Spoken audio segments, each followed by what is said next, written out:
So I'm afraid I need to show you a picture that necessitates darkness, which is odd. Is it playing? Thank you very much. So I'm going to talk about soundscape, which I also don't think is a genre, but we'll go there later. Truax provides a pretty useful set of basic working characteristics of the approach to making music and sound art. Listener recognisability of the source material is maintained. Listener's knowledge of the environmental and psychological context is invoked. Composer's knowledge of the environmental and psychological contents influences the shape of the composition at every level, and the work enhances our understanding of the world and carries on doing so.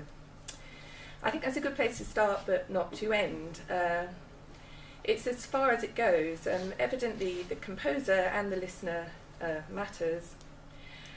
But that's not far enough, I think. When it comes to analysis of music in terms of the soundscape properties or intents, I think some results are disappointing.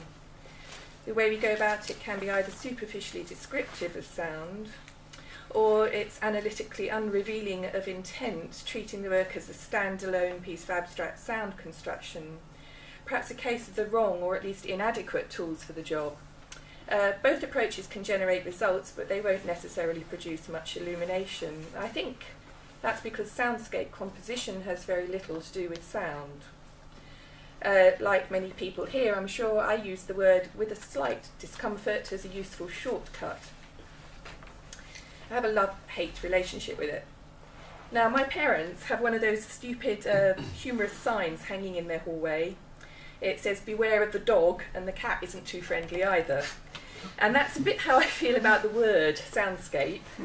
Sound and scape, two things crammed together in a rather uncomfortable relationship. So I'm going to start with the dog and hope I'm going to have time to move on later to the problematic cat. So sound. Much work that might be or is called soundscape is made from phonographic recordings from the natural world. Natural tending to refer to either candid, unstaged footage, or specifically to recorded oral footage of environments that are somehow untainted by human behaviour. So I think the difference in defining natural there is already striking, and immediately one extra sonic thing to attend to in analysing such work.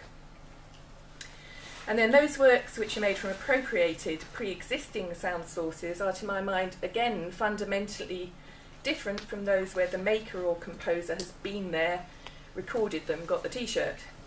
But why? I think because sound is not what it's about. Experience, place, and memory often is what it's about, as is the maker's subjective, first-hand interpretation and investment in the time and place recorded. Listen through my ears and through my subjectivity. Soundscape, though aesthetically a universal way, is, I think, experienced somewhat in the same manner as a first-person shoot-up game. The listener's somehow placed in the driving seat, being there. So, what's the point then of analysing the sonic content of such work? It often reveals very little to my mind. Instead, investigate the reasons and meanings behind what these sonic vestiges of time and place represent, and what the maker is using them to convey. People, politics, places, times, memories, the tools for analysing the social realm, the social ontology of listening experience, lie equally in the fields of anthropology, sociology, philosophy, narrative studies, human geography. Forget about how we put together sound, remember how we put together listening. And I think that's where we might be looking for tools. So that's the dog, quietened for a moment, and I'm now going to go on to the cat. Scape. Now that's another problematic one because of the common misunderstanding that it's either that it refers to some kind of scope, which is an erroneous etymology, or that there's an allusion to landscape painting. Indeed, composers, especially Truax actually, refer to framing the soundscape with their compositions, and to my mind, a slightly problematic, even colonial approach to recording time and place and making art. And exoticism has already been mentioned by someone else in a slightly different context. Landscape painting is a parvenu, only flowering really in the 17th century. Landscape itself, however, was originally intended, and is still in part, to refer to land which has been formed and made into place through human activity. The scape root in landscape comes from the Dutch-German ship, the same ship as in fellowship, thank you, and friendship, a community, a coming together of people in place. To my mind, soundscape should focus its concern on the ship bit, the people making place, and our tools can come from disciplines that think about that. But it does sometimes veer off into trying to return us to an idyllic Arcadian vision of nature, a touching painting of an artificial reality, either sans human presence altogether, or populated with mythical or exotic beings. Landscape painting is not a representation of the real world, although it's an easy mistake to make. Claude's paintings, and you're seeing one coming out there, are made up of vistas populated with mix and match mythical figures, trees, castles, waterfalls, wonderful things derived from nature, but artificial, composed, and equivocal. Whereas the view from my own bedroom window in a suburban area of Essex, which you're also seeing come in and out of this little mix, is a complex thing with a complex social identity.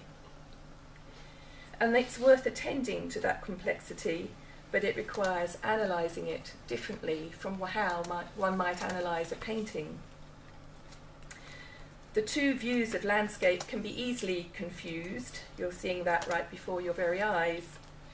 But then a responsible composer, or someone looking at the work, needs to attend to the messages that this kind of conscious interbreeding of relationships communicates.